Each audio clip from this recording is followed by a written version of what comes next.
Workshop organized by the Ministry of Local Government Affairs in collaboration with the Budget, Economic Planning and Performance Management Department is aimed at educating council officials on setting up the medium-term expenditure framework, a 3-year rolling plan aligning budgets and processes with developmental goals to ensure sustainable growth. The National Hajj Commission of Nigeria has denied claims that over 600 Nigerian pilgrims remained in Saudi Arabia after performing lesser Hajj in the country. Former Kaduna Central Senator Shehu Sani, in a tweet on his official X handle, had made the claim, raising concerns about the Saudi authorities threatening visa rules. However, the Commission's Deputy Director of Public Affairs, Fatima Usara, denied the claim, noting that neither the Saudi or Nigerian authorities had a record of such persons.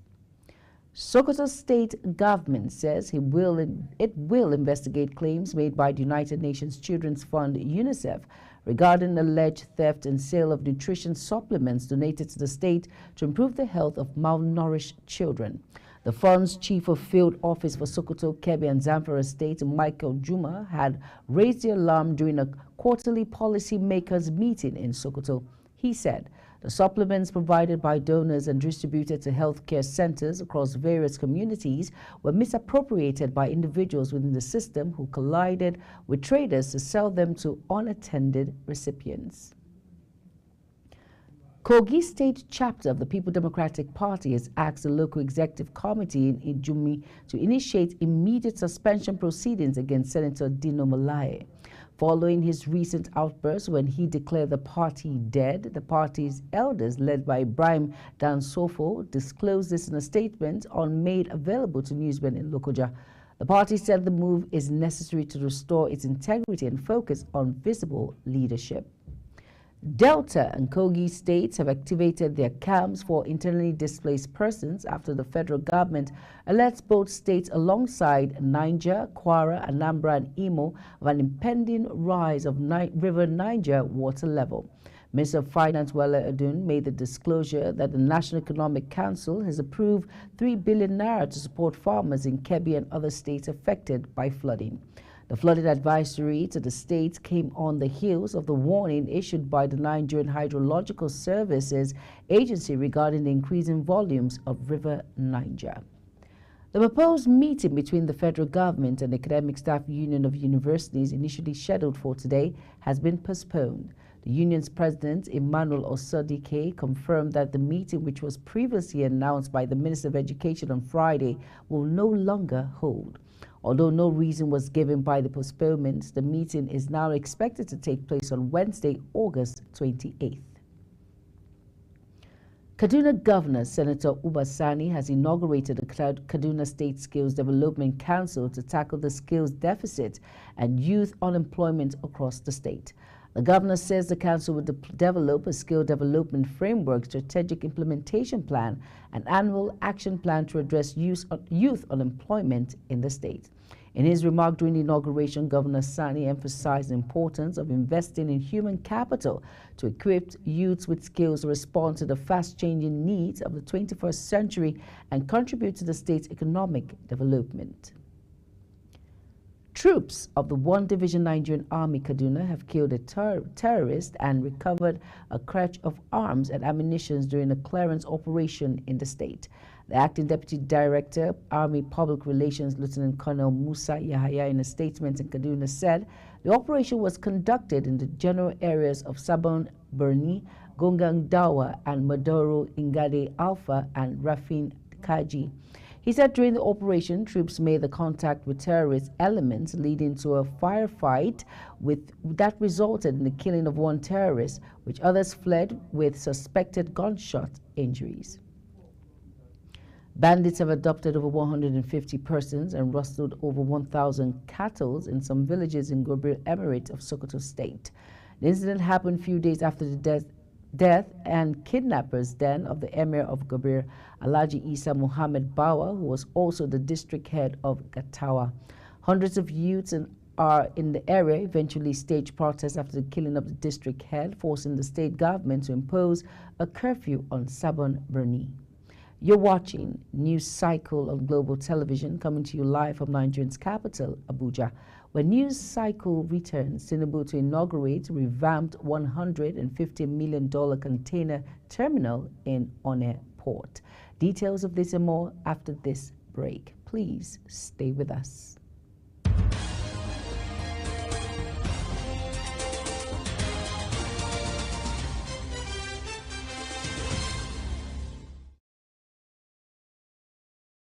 You're welcome back, and if you're just tuning in, this is Global Television bringing you live broadcasts of News Cycle. Thank you for staying with us. On our business desk, President Bola Tinubu will officially inaugurate the upgraded West African Container Terminal in Rivers State on September 4th. In a statement, West African Container Terminal said the terminal located within the oil and gas free zone in Onne River State has undergone a significant upgrade which began in 2021. The terminal is operated by AFM Terminals and regarded as Nigeria's largest and most efficient container terminal outside Lagos. The federal government has declared that the Nigerian National Petroleum Company Limited does not have the funds required to rebuild old pipelines. Minister of State for Petroleum Resources, Hanneke Lapobiri, stated this at the Energy and Labour Summit 2024, organized by the Petroleum and Natural Gas Senior Staff Association of Nigeria in Abuja. Lapobiri, while speaking about the divestment of international oil companies and the need to ramp up the production, emphasized that Nigeria also needs to repair its pipelines, which he said are old, corroded, and expired.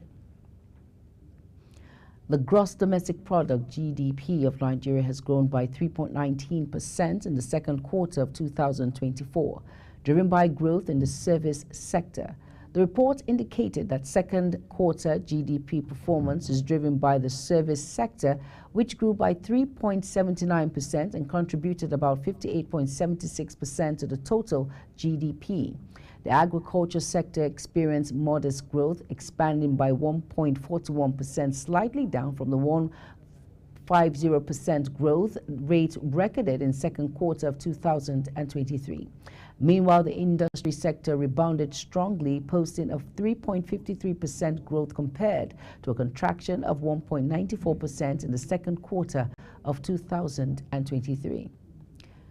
There are indications that the federal government's committee that was set up to ensure the implementation of crude oil sale to local refineries in Naira will further discuss the pricing of premium motor spirit, popularly called petrol, to be released by the Dangote Petroleum Refinery next month.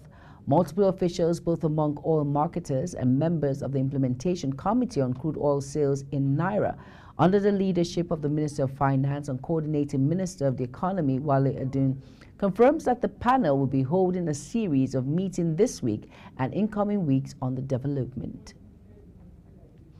The Securities and Exchange Commission, SEC, says the lack of proper identification of investors is a key factor contributing to unclaimed dividends. Speaking during a recent interview, the Commissioner Director General Omonotimi Agbama said this was identified as a major challenge by the SEC and the Committee for Identity Management for the Capital Market.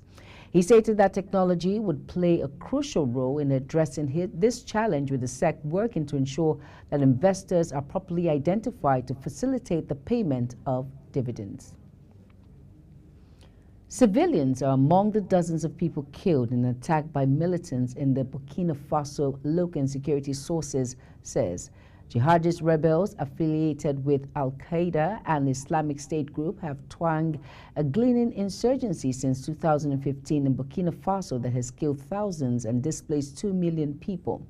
The latest attack was carried out by armed men in the village of Basaloho in the north-central Burkina Faso.